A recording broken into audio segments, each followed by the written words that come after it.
மறக்காம சர்ப்ரைஸ் பண்ணுங்க. Thank you. Female bosses அவர்களோடு பணி செய்யக்கூடிய ஃபீமேல் எம்ப்ளாயீஸ் அதுக்குள்ள நல்லது கெட்டதுகள் என்ன இருக்கு? நீங்களா யாருடா?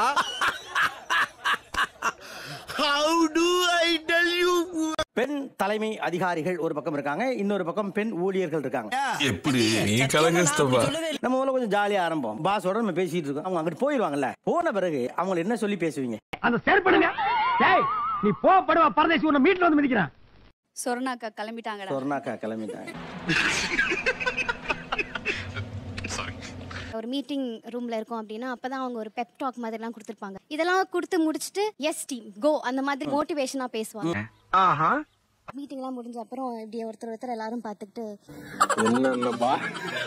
என்னென்ன சொல்றோம் பாருங்க. கம்பி கட்டுற கதையெல்லாம் எடுத்து போடுறாங்க. எங்க பாஸோட நிக் நேம் வந்து அஞ்சலி பாப்பா. அஞ்சலி பாப்பாவா? அவங்க பாஸ் வந்திருக்காங்க தானே? முகத்தவன் தள்ளி வைப்பா, ரொம்ப கொடூரமா இருக்கு. சேல்ஸ் டார்கெட் இருக்கும் எங்களுக்கு, கண்டிப்பா பண்ண முடியாது. சம்டைம்ஸ் இன்பவுண்ட் அவுட்பவுண்ட் எப்படி வருதோ அந்த மாதிரி பண்ணலாம்.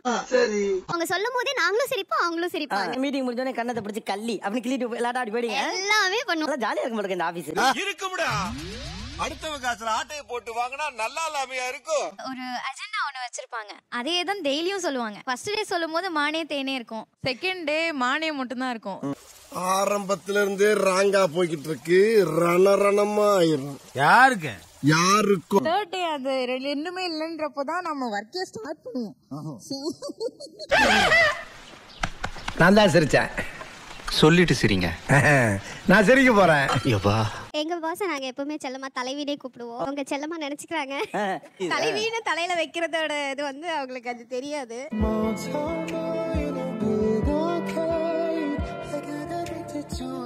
எப்பெல்லாம் உங்க பாஸ பாக்குறப்ப நீ பாஸா இல்ல மாமியாரா அப்படின்னு தோணும்? அவங்க என்ன பண்றப்பலாம் ஆஹா சூனா போனா ஒவ்வொருத்தர் இருக்க வேகத்தை பார்த்தோம்னா அவன் அருமை வறுமைக்கு ஆபத்து வந்துடும் போல் இருக்கடா. ரொம்ப கவனமா டீல் பண்ணி ஆட்டத்தை கலைச்சிடுறாசா. எப்பவுமே தோணும் சார் அது. அவங்க வந்ததுல இருந்தே அப்படியே ஒரு மாதிரி ரக்கடா இருக்கும் சார் அவங்க ஃபேஸ். அவங்க பேசுறது எல்லாமே அப்படிதான் இருக்கும். என் பக்கத்துல ஒருத்தன் தீஞ்சு போய் உட்காந்து வரான்டா. ஒரு நிமிஷமும் என்ன பண்ணிட்டு இருக்கீங்க, முடிஞ்சிருச்சா, நெக்ஸ்ட் டாஸ்க் குடுக்கறதுக்காக லைனா இருக்கும். ஹலோ, அங்க என்ன எல்லாரும் இன்னும் புடுங்கிட்டு இருக்கீங்களா? வா வந்து கொஞ்ச நேரம் நீயும் புடுங்க. இப்போ நம்ம வீட்ல இருக்கோம்னா நமக்கு மாமியார் இருக்காங்கன்னா நம்ம வேலை முடிச்சிட்டோம்னா அடுத்தது என்ன வேலை கொடுக்கலான்றதுதான் மாமியார் மைண்ட்ல ஓடும். பாஸும் அப்படிதான். கரெக்டா நம்ம ஏரியாவை கண்டுபிடிச்சு வந்துட்டான். சரி முடிச்சிட்டாங்களே, இன்னைக்கான ஒர்க் அவங்க முடிச்சிட்டாங்கன்னா அவங்களை ஃப்ரீயா விடணும்ன்றது இருக்கவே இருக்காது. அந்த பாயிண்ட் ஆஃப் டைம் தான் தோணும். ஈஸியா போய் சொல்ல முடியாது. அவரது லீவுன்னு சொன்னா பர்சனல் சொன்னா என்னன்னு விட்டுற மாட்டாங்க. என்ன லீவு என்ன பர்சனல், நெக்ஸ்ட் क्वेश्चंस டீப்பரா அவங்களே போயிட்டே இருப்பாங்க.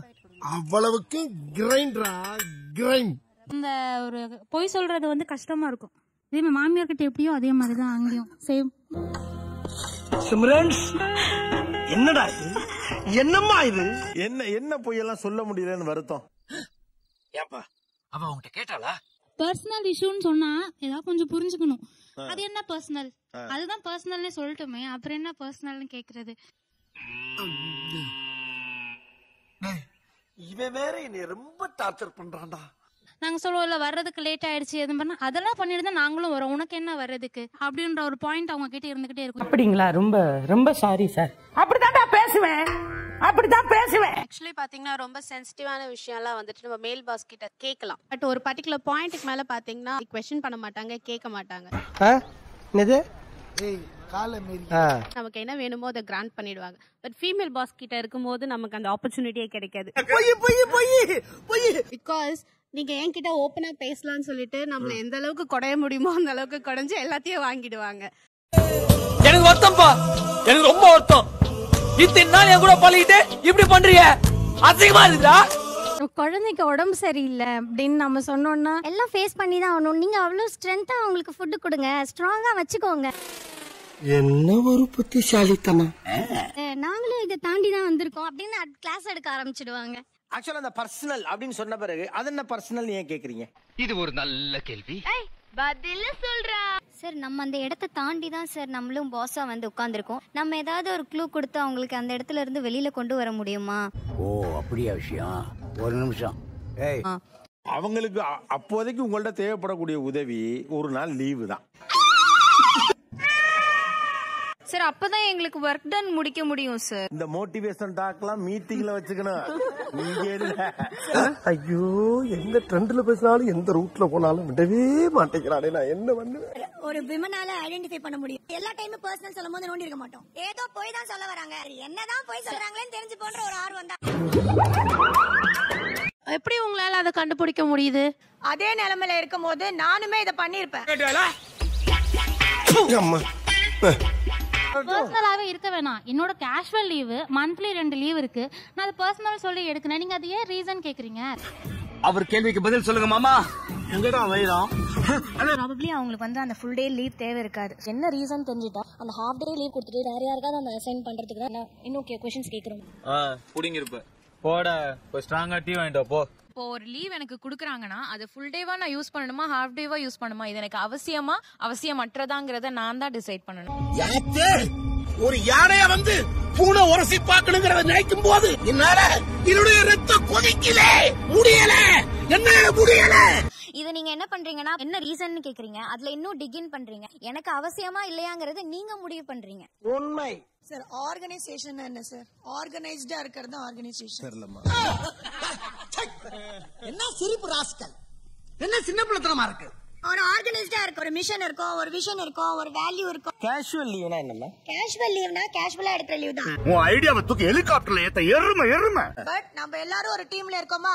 இப்போ அவங்க மட்டும் ஆர்கனைசேஷன்னா ஆர்கனைஸ்டா இருக்கும்ல. அப்ப கேஷுவல் லீவ் கேஷுவலா தான இருக்கும். நம்மளால 3 விஷயம் இவங்க கிட்ட ஷேர் பண்ணவே முடியாது சார். ஒண்ணு நம்மளோட பிரெக்னன்சி. பிரெக்னன்ட் ஆயிட்டோம் அவங்களுக்கு இன்ஃபார்ம் பண்ண உடனே அவங்களோட தாட் என்ன இருக்கணும்? எமோஷனல் ஆகாத சிவாஜி, இவங்களெல்லாம் நம்ம பகச்சிக்கவே கூடாது. இவன் ஃப்ராடா மாமா, இவனை பார்த்து ஏன் பயப்படுற? ஓகே, அடுத்த 9 மந்த்ஸ்க்கு இந்த பொண்ணு எத்தனை வாட்டி லீவ் எடுக்கும், என்னென்னலாம் காரணம் சொல்லுன்றது ஒண்ணு வரும். Next financial. இந்த பொண்ணு நல்லா தானே இருக்கா, இவளை வந்து நம்ம டார்கெட் பண்ணா என்ன, எப்படி இருந்தாலும் அப்ப அப்ரைசல்ல நம்ம எதனா பண்ணலாம் அப்படின்ற ஒரு தாட்டும் இருக்கும். மிந்தி பில்டிங் ஸ்ட்ராங், பேஸ்மெண்ட் மட்டும் வீக்கு. இப்ப பேஸ்மெண்டத்தோட வீக்கு இவங்கனால பில்டிங் பூரா பரவ ஆரம்பிச்சிருச்சு. இந்த சாட்டர்டே சண்டே நான் என் ஹஸ்பண்டோட வெளியே போறேன், நம்ம போலியே, இவ என்ஜாய் பண்றாளே, ஓகே நம்மளுக்கு இல்லாதது அந்த பொறாம லைட்டா இன்னர் சைடுல இந்த 3 திங்ஸ் நம்மளால ஒரு விமன் எம்ப்ளாயி கிட்ட ஷேர் பண்ணவே முடியாது. அட வெக்கம் கட்டுவீங்களா? இதுக்கு எதுக்குடா வெள்ளையங்கிலியமானே மானம் கட்ட அயோக்கிய பள்ளியா. ரொம்ப நேரமா இங்கிட்டே போகுது. இப்ப இவங்களை பிடிப்போம். எப்பெல்லாம் இதுங்க பண்ற அழிச்சாட்டியத்தை பாக்குறப்ப மருமக மாதிரி தோணுது. அட சண்டாளா, நினைச்ச மாதிரியே சரிங்க திருப்பி விட்டானே, நான் என்ன பண்ணுவேன்? போன்ல எப்ப பார்த்தாலும் சேட்டிங், யூடியூப் பாக்குறது, மெயில் என்ன செக் பண்றதா, அதர் தென் ஒர்க் எல்லா வேலையும் ஓடும். அவங்களுக்கே தெரியும் டார்கெட்லாம் அச்சீவ் பண்ண முடியாது, இருந்தாலும் ஏன் வந்து குடுக்குறோம்னா அட்லீஸ்ட் ஒரு 10 சேல்ஸ் பண்ணுங்க அப்படின்னு சொன்னா தான் அவங்க 5 பண்ணுவாங்க. சாரி சார், நீங்க தப்பா ஃபீல் பண்றீங்க. நான் அப்படிப்பட்ட ஆளா? ஆனா ஒரு பொண்ணு சீரியஸா எடுத்துக்கிட்டு 10 சொல்லிட்டாங்க, 10 முடிக்கணும்னு சொல்லிட்டு பிரஷர் ஆகி ஒரு மாசம் ஃபுல்லா நம்ம எப்படியாவது உழைக்கணும்னு சொல்லிட்டு பண்ணிட்டானா என்ன வருது? பிரஷர் வந்து அவங்க ஒர்க் பண்ணும் போதே அவங்களுக்கு பார்த்தாலே தெரிஞ்சிடும். அப்பயே நம்ம சொல்லிடுவோம், நான் உன்னால முடிஞ்ச அளவுக்கு ஒர்க் பண்ண. என்னடா இவ்வளவு பெரிய திலீபன் எனக்கு ஒரு ஹெல்ப். நான் விஜய் டிவி வேலையை ரிசைன் பண்ணிட்டு இவங்க கம்பெனி ஒரு கம்பெனியில் நான் சேர்ந்துக்கிறேன். சத்தியமா சரி வரல, மனசு கஷ்டப்படக்கூடாது தான் சிரிச்சேன். அவங்க ஃபேஸ பார்த்தோன்னே இது பண்ணிடுவாங்களாம். அந்த பொண்ணு கேட்கறது என்னன்னா, ஒரு ஜூனியர் பொண்ணு இருக்காங்கன்னு வச்சுக்கோங்களேன், நீங்க ஐயோ மேடம் சொல்லிட்டாங்கன்னு அவங்க கஷ்டப்பட்டு பிரஷர் ஆகாதா, ஏன் அப்படி பண்ணணும்னு கேக்குறாங்க. அட கழிச்சல போறவனே, என்ன காப்பாத்துறனா காட்டு குடுக்க கூட்டி போறேன். ஃபர்ஸ்ட் டைம் சொன்னா கேட்க மாட்டோம், செகண்ட் டைம் சொன்னா கேட்க மாட்டோம், 3வது வாட்டி சொன்னாதான் கேட்போம். அதுலயே வந்து அவங்களோட அலட்சிய போக்கு தெரியுது நமக்கு.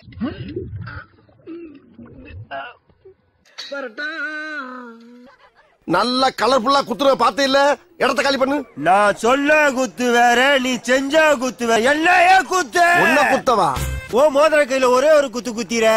என்ன சொல்றோம்? அல்வா குத்துறாதான் போவோம் உங்களுக்கு. குத்தி தொலைங்கண்ணே. வாடங்க.